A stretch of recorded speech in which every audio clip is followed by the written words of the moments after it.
Buonasera a tutti i risparmiatori, siamo qui, eh, anzi sono qui con il professor Bettiol Buongiorno. e stiamo discutendo e facendo un po', diciamo, una storia, o meglio, stiamo ripercorrendo tutto quello che è successo con la vicenda dei risparmiatori, quindi dal 2016 con la nostra iniziativa Ezzelino assieme al professor Bettiol e Mazzon che abbiamo fatto l'azione penale contro gli ex amministratori, partita ad agosto, costituendosi parti offese, e il professore mi corregge sempre, giustamente, e che poi ha ottenuto il risultato che, avendo i documenti della procura, siamo riusciti a trattare con il Fondo Atlante la banca però insomma. sì, con le due banche, la transazione dei 600 milioni, quella del 15%. Poi con la chiusura, con il decreto del 25 giugno 2017, le banche sono state cancellate, Sono state messe in liquidazione. sono state messe in liquidazione. Bene, il professore mi corregge sempre, giustamente, sono state messe in liquidazione e da lì è partito il progetto del fondo con l'utilizzo dei conti dormienti. Ecco, cosa che voglio ricordare è che quel fondo poi ha inserito anche chi aveva fatto la transazione tombale con Veneto Banca Popolare Vicenza, cosa mai successa. Siamo andati avanti, abbiamo fatto la legge, abbiamo fatto Ottenuto la legge, diciamo, noi facciamo noi. bravissimo, ecco. Sì, diciamo che però lei, professore, ha fatto l'impianto, cioè concettualmente. Certo, ma Ecco. comunque. Abbiamo combattuto il professore da un versante politico e io dall'altro versante, e siamo riusciti a far creare il principio con la legge 205. Poi questa legge ha iniziato a pagare, ricordiamolo, a novembre 2018, quindi con l'arbitro Consob, con l'inversione dell'onere della prova. Poi è stata cambiata ed è arrivato il FIR, dove abbiamo ottenuto il 30% per i soci azionisti e il 95% per gli obbligazionisti. Poi, nonostante fossero caduti i termini, siamo riusciti a portare a casa un altro 10% e quindi il 40% per i soci azionisti. Ecco, quello che oggi io sono qua, professore, era la proposta che abbiamo già perlustrato e proposto al nuovo presidente della commissione Zanettin, commissione banche, che è quella di dire perché non fermarci, perché non andare oltre il 40%. E questa, diciamo, idea,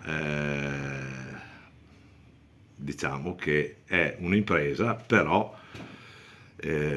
ovviamente sarà difficile, però anche il professore dice perché non tentare. Ecco, adesso ho parlato io, professore, le chiedo a lei magari una specifica su quello che riguarda anche la sentenza di Sorato,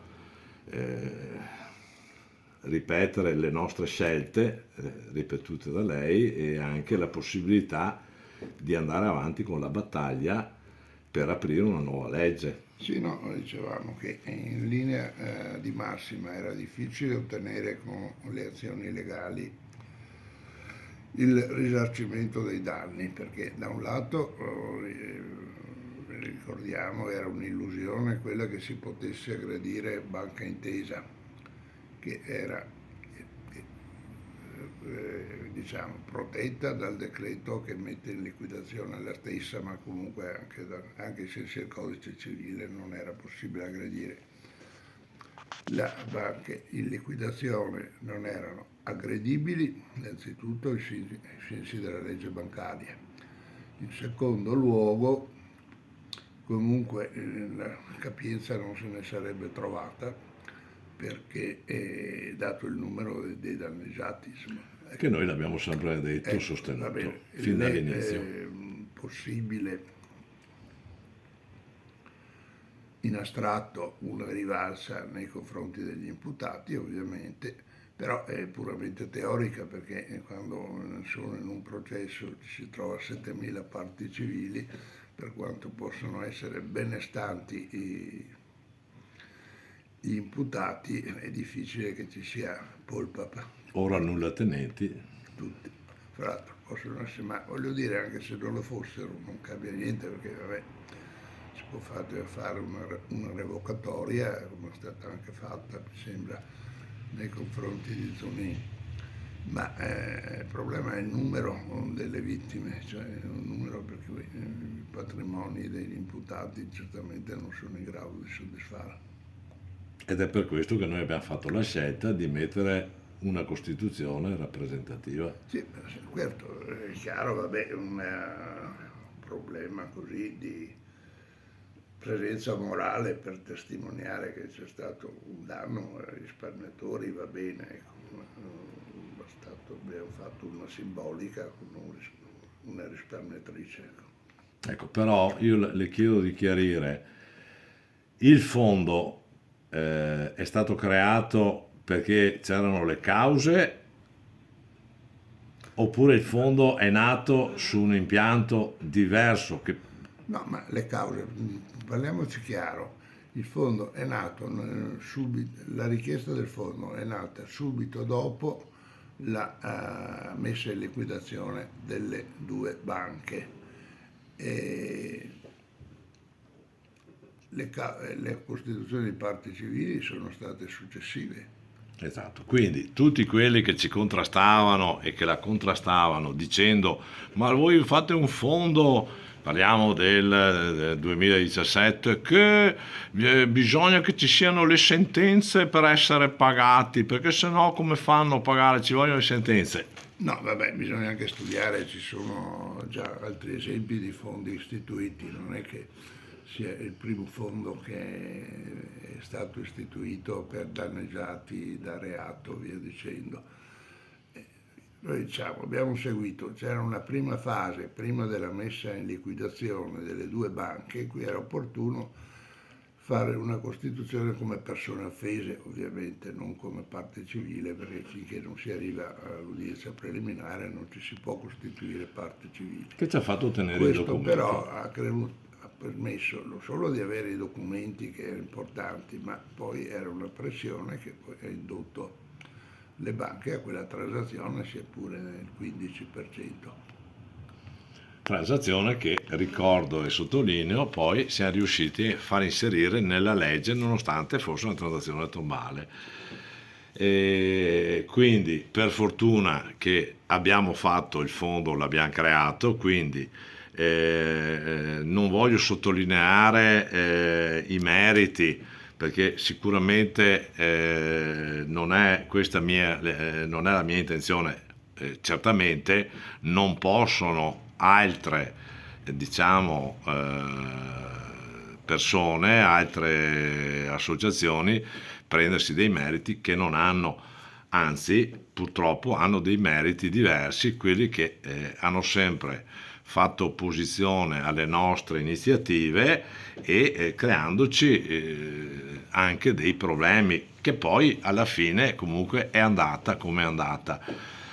Per quanto riguarda l'idea di alzare quel 40% dei soci azionisti al 95%, chiedo un commento al professor Bettiol. Ma ecco, diciamo la verità, la questione è molto difficile, però nulla impedisce che si faccia una legge che porti gli indennizzi al 95%. Questo è un problema di volontà politica, nel momento che i fondi ci sono, nel senso che ci sono 3 miliardi nei conti dormienti, per cui sì, non è una cosa impossibile, però certamente è una questione difficile, perché oltretutto perché con la situazione del bilancio dello Stato, magari lo Stato questi 3 miliardi preferirebbe incamerarli. Ecco, il discorso dei 3 miliardi specifico, che è quello che ho comunicato io al professor Bettiol, nel senso che io ho individuato, come avevo individuato i 2 miliardi e mezzo della legge precedente, altri 3 miliardi, e il professor Bettiol, che ha fiducia in quello che ho detto, anche perché quello che ho detto si è dimostrato vero, porta avanti appunto questa notizia, perché i 3 miliardi ci sono, cosa che è stata comunicata anche al neoeletto presidente della Commissione Banche, senatore Zanetti. Quindi in sostanza andiamo avanti, professore. Sì, come dico, tanto tentare non nuoce in ogni modo, perché non è che si debba escludere, o meglio, non ci sono problemi giuridici, sono problemi politici. Ecco, ovviamente noi invece siamo partiti, quando siamo partiti, professore, nessuno ci dava fiducia, nel senso che tutti, anzi, venivamo screditati da più parti, e invece alla fine siamo riusciti anche a coinvolgere altre associazioni, diciamo la quasi totalità delle associazioni, a parte qualche caso di persona, insomma, che non va neanche la pena, nel senso la totalità delle parti in causa, per forza di cose poi ci ha seguito fortunatamente, e che ringraziamo, perché ovviamente l'unione fa la forza, ed è quello che cercheremo di fare anche con questo nuovo progetto, un progetto del risparmio tradito, che in sostanza noi porteremo avanti, in quanto il principio è quello di dire: se uno è vittima, e